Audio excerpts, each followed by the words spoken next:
Good luck. I have the great pleasure of introducing our next speaker, Tiffany Holden. She joined my home club, Bellingham Evening Toastmasters, in 2015, June 2015. And even though she wasn't the first millennial, she was indeed the youngest millennial, and a technarian. Anyway, Tiffany has a BA in communications from Western Washington University, and she graduated in June 2015. She couldn't get enough of speaking, so she wanted to continue her public speaking skills by joining our club, Bellingham Evening Toastmasters, just 1 week after her graduation. She attains the Advanced Communicator Bronze 1 year later, and she also placed first in the 2015 Area 11 Evaluation Contest and went on to take second in the Division A contest. Tiffany was the VPM for the Bellingham Evening Toastmasters in 2016. In her speech, Toastmasters, the Next Generation, she will share her insight as a millennial on how to connect with millennials and how to challenge them within the Toastmasters meeting structure. Please help me welcome Tiffany Holden. Toastmasters, the Next Generation, Tiffany Holden.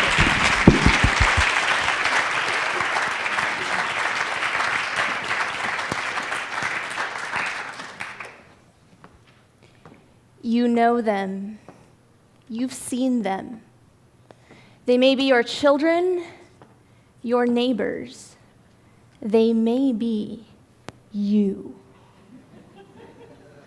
The kale smoothie drinking, hashtagging, coffee shop, homework doing, yoga pants wearing generation. We call them millennials. Today I'm going to talk a little bit about what millennials want and what they distrust, how to get their attention, and what in the world to do with them when they join your club. But first off, how to gain instant credibility with this generation. I introduce to you the art of the selfie. Look at your phone, hang angle up and out, and cheese.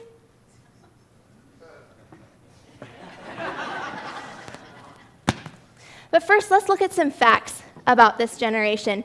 It's really hard to peg when a generation might begin or might end. There's so many different factors that go into it. But some consensus places it as those born between 1980 and the year 2000, making us roughly 16 to 37 years old at this time.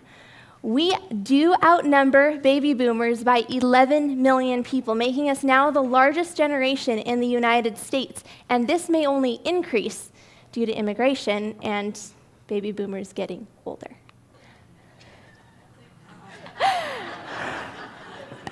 Ages 16 to 37, regardless of the generation label, those ages encompass a whole lot of change. You've got high school graduation, college or career choices, spouse or partner choices, moving, job changes, children. A lot of change is happening in this time. For example, in the last 4 weeks between being asked to do this presentation and speaking to you this morning, I took my very first paid vacation time. I served as the maid of honor in my sister's wedding, and I moved out of my parents' home. This is, thank you. I was living in their basement after college, so don't clap too hard. These choices and these changes that millennials are making are often riddled with doubt and insecurity because we are the first generation of digital natives. We grew up under the watchful eye of all of our friends and our peers online. It's also the age of personal branding. We're told we're supposed to present ourselves in a certain way on our Facebook, on our Instagram, in public. And if I don't look smart, secure, happy, successful online, and they do, insecurity can flourish. The millennial generation is also considered to be one of the least trusting generations of all time in the United States, ever since these studies have been done. There have been longitudinal studies done by Pew over the last several decades, and one question they ask every single generation is, generally speaking, would you say people can be trusted? or you can't be too careful when dealing with people. And here's the percentages that said yes.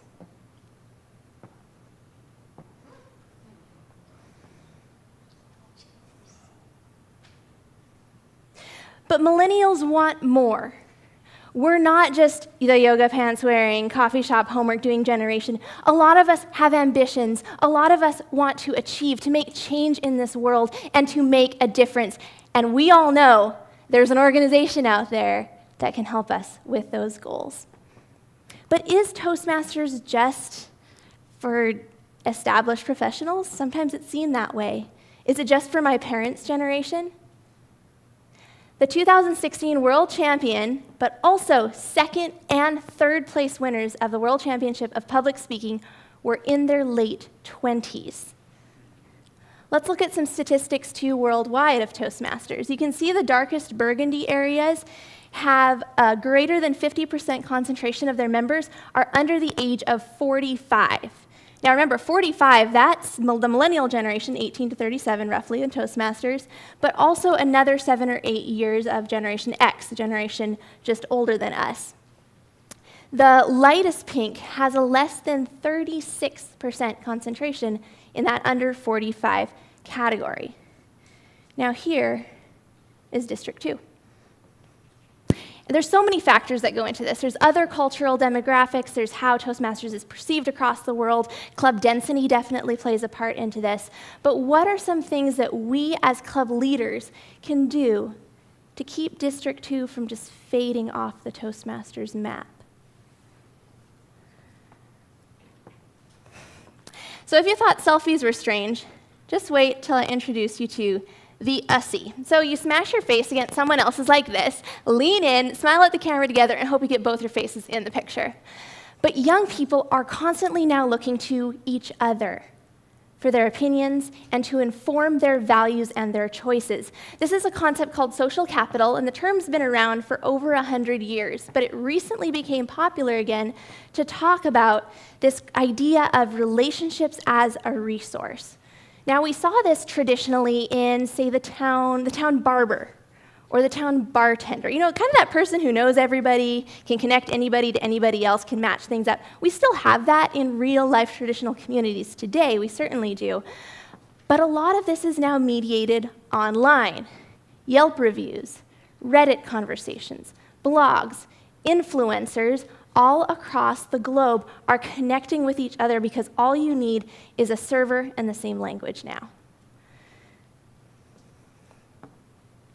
So when I first joined Toastmasters and I knew that I wanted to try out a club, I didn't, sorry Patrick, go on to the website and try to find a club.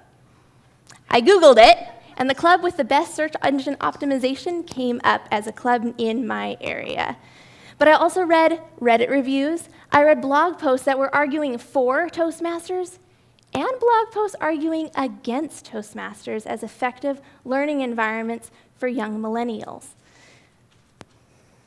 So when your club is found online, what do we see? What would I see if I Googled your club?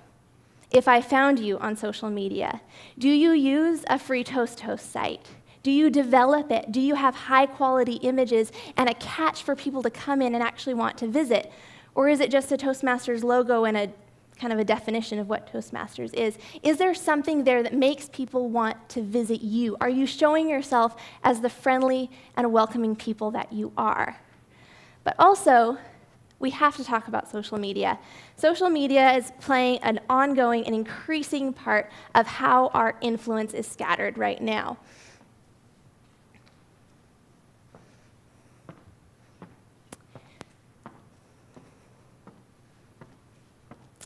There are so many different social media platforms that are available to us now, from Facebook to Pinterest to Instagram to Snapchat to Reddit to Tumblr, and on the list goes.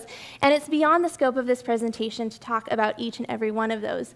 But there is a wonderful resource that I discovered that talks about specific ways to make certain content relevant to the platform, because one size does not fit all in social media. Jab, Jab, Jab, Right had completely changed my perspective on social media marketing and making your post stand out.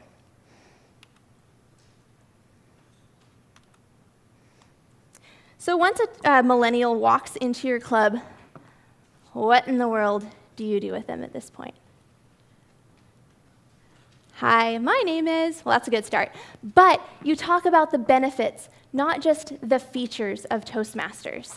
So features of Toastmasters is learning persuasive techniques, learning speaking techniques, getting involved in the community, and paying your dues every 6 months. Those are features of Toastmasters. But what are the benefits? How do the features help me in my life goals, in my professional goals, in my personal goals?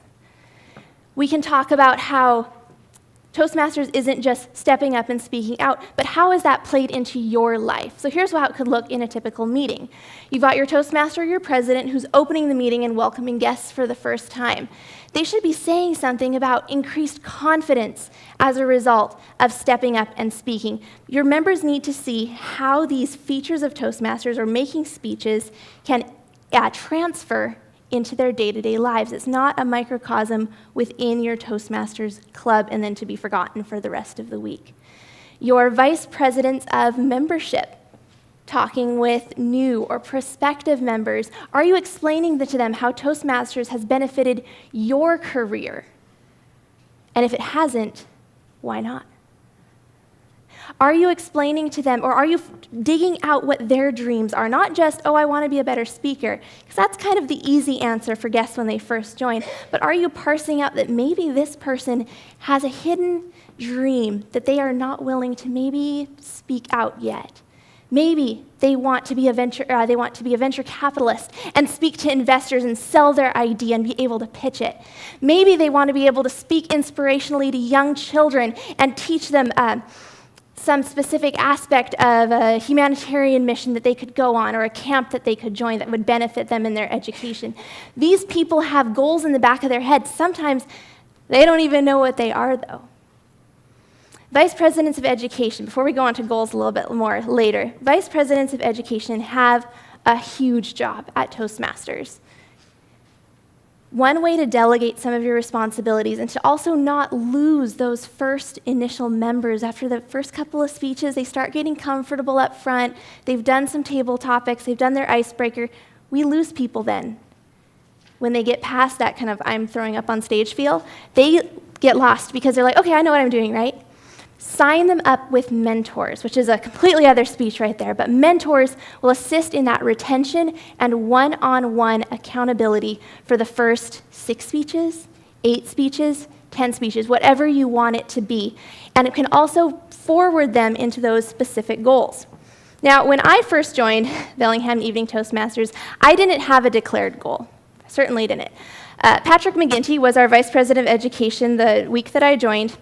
He talked me into doing the Bellingham Evening Toastmasters humorous speech contest, which was coming up about 6 weeks later. So I did, and I lost.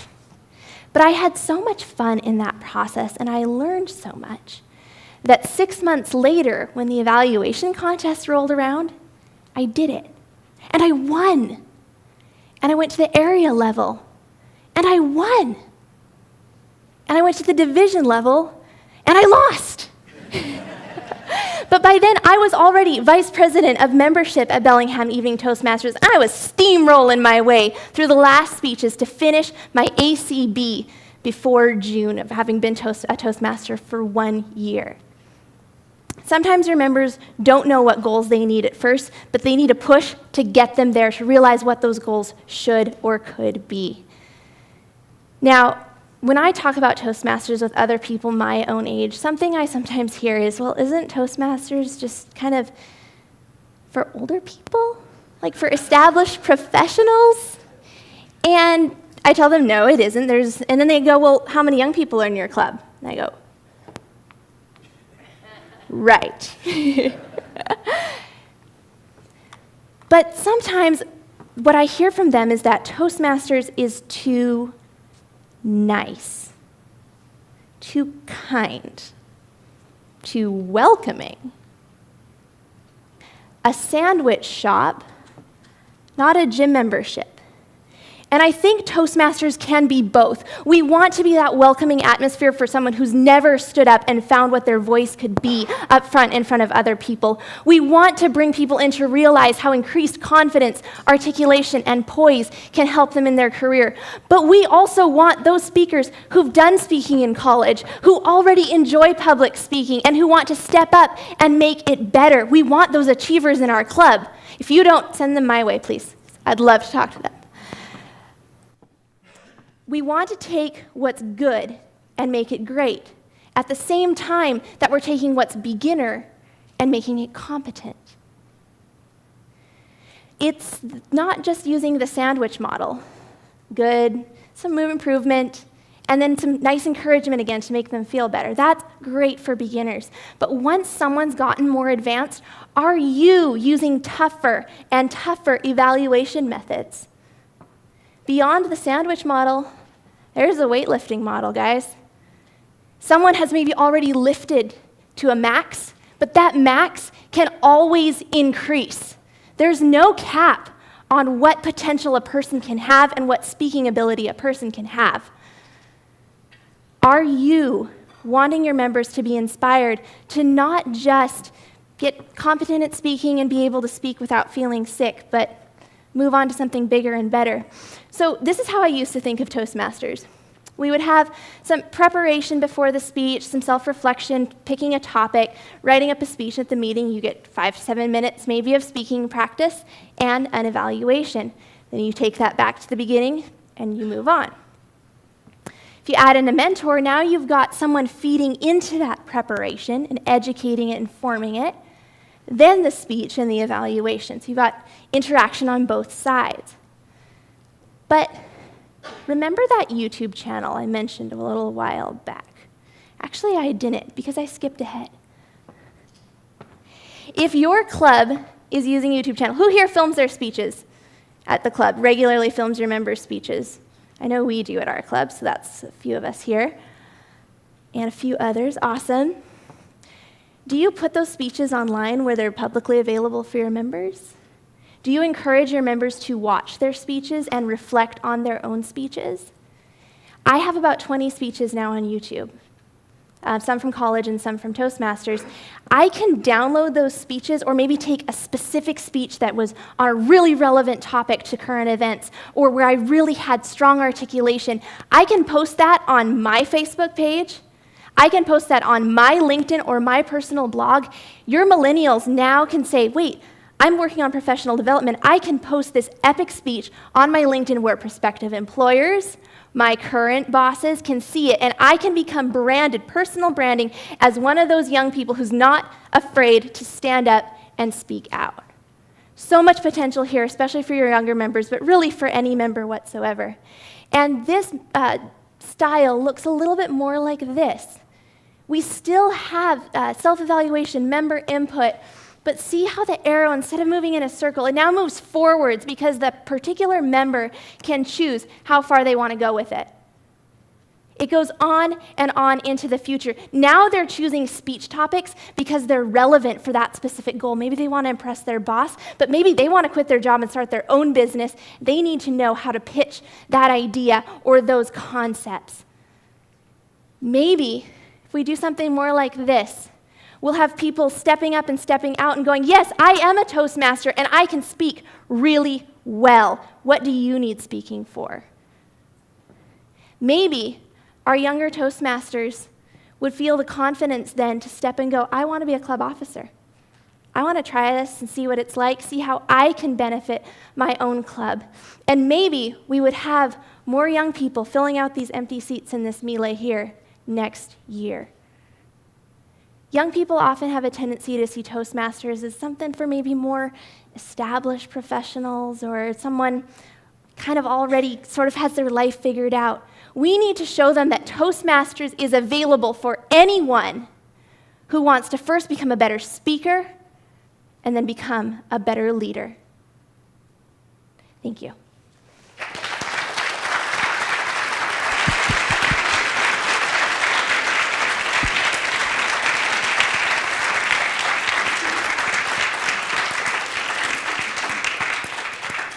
Are there any questions? I know we've got a few minutes. Yes. Here you go. I'm going to, pardon me.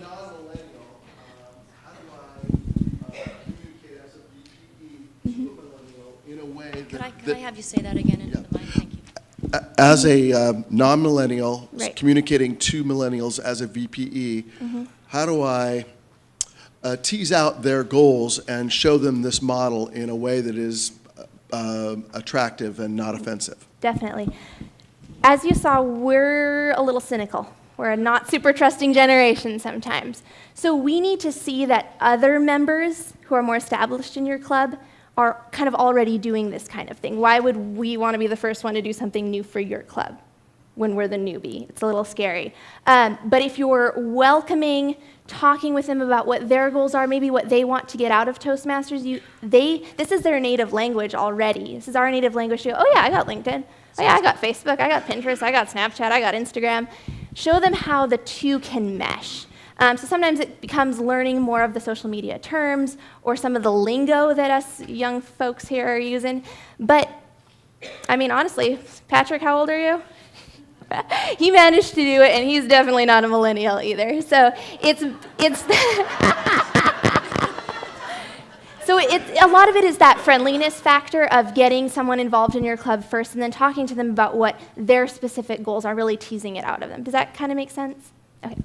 Tiffany, Yes. how do you get the millennials in the door in the first place so that you can then invite them to participate? Yep. So let's see, there's Facebook, Instagram, Snapchat, Twitter. Do we have any Bellingham Barclay Toasters in the house this morning? Yeah? Oh, come on, let's hear it. Where are you guys? I looked at a ton of District 2 Facebook pages when I was working on this, and Bellingham Barclay Toasters is an excellent Facebook page to look at as an example. They talked about the Freudian concept of finding your porcupine. Everyone should know what that is. I didn't know it before I saw it. And they introduced the Toastmasters app in a way that was young and fresh and exciting. This is the type of thing that we, when we're researching clubs or looking at clubs, we're going to be looking at what your social media presentation is, and we don't want you to take things too seriously. Bellingham Barclay Toasters. Barclay, yep. So I've got a question here, down here. Hi. So the book that you read, Jab, Jab, Hook, Yes. and in consideration of that, and also the consideration how clubs may not have the time to necessarily put into, let's say building or getting the word out there, what types of things can we most effectively do to be able to make the most of what you got from that book? Definitely. Jab, jab, jab, right hook. It talks about the idea of most of your social media offerings should be jabs. They set you up. They're entertaining, informative. The right hook is the sale. That's where you're pushing it. Like, join Toastmasters because it's Toastmasters International. We're here in Washington. That would be like a right hook idea. But the porcupine, speech highlights, other components, if you're highlighting your winners of a speech or of a club, thank you, a club contest, those are the jabs. Those are the information or entertainment. But when it comes to the time it takes to put it in, I mean, that's definitely a factor. We've got our vice presidents, PR, who do an excellent job at getting the word out on different platforms, but don't spread yourself too thin across many. It's much better to say, okay, Facebook's what we're going to go with. We're going to make it great.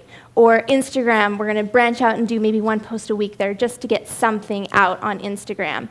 One thing that's really nice with Facebook, I'm not as familiar with Instagram to be honest, but with Facebook, you can schedule posts for the future. So if you've got some spare time, you've got a couple ideas, make 3 or 4 posts, you can schedule them to be automatically updated to your Facebook page at specific dates and times. That can sometimes alleviate that time crunch. Thank you, Tiffany. Not a millennial.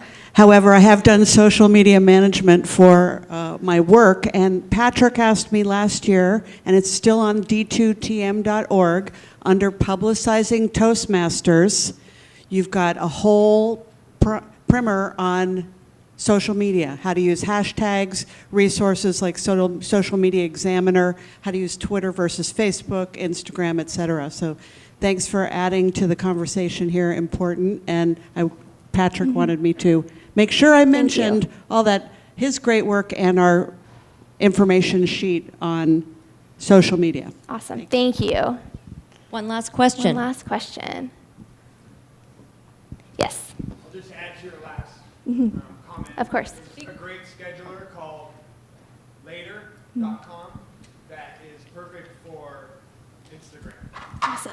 Thanks, Josh. What's it? Can you repeat the answer? What you said? Later.com, Later.com. And what is that again? Can you A just? scheduler for Instagram, similar to the one I was talking to you about Facebook, where you can schedule posts to be automatically published at future dates.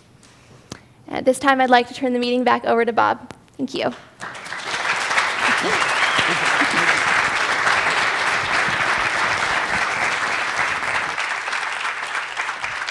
Thank you, Tiffany. Can you hear me? I guess you can now. Thank you, Tiffany. Awesome presentation. Thank you. In just a minute, we will have our second networking break. If you got a staff a table, you could go ahead right now. But if you would just bear with me for 1 second, I want to encourage everybody, particularly if you're an officer, visit your table. It's where you will get information specific to your own role. No matter how long you have been in a particular position, there is always more that you could learn. And the best way to do it is to network with other people who have the same position. So go ahead and network, but remember, be back here at 11:20. We have one more presentation. It will be on the Distinguished Club Program. It's a presentation you do not want to miss. Thank you. Dismissed.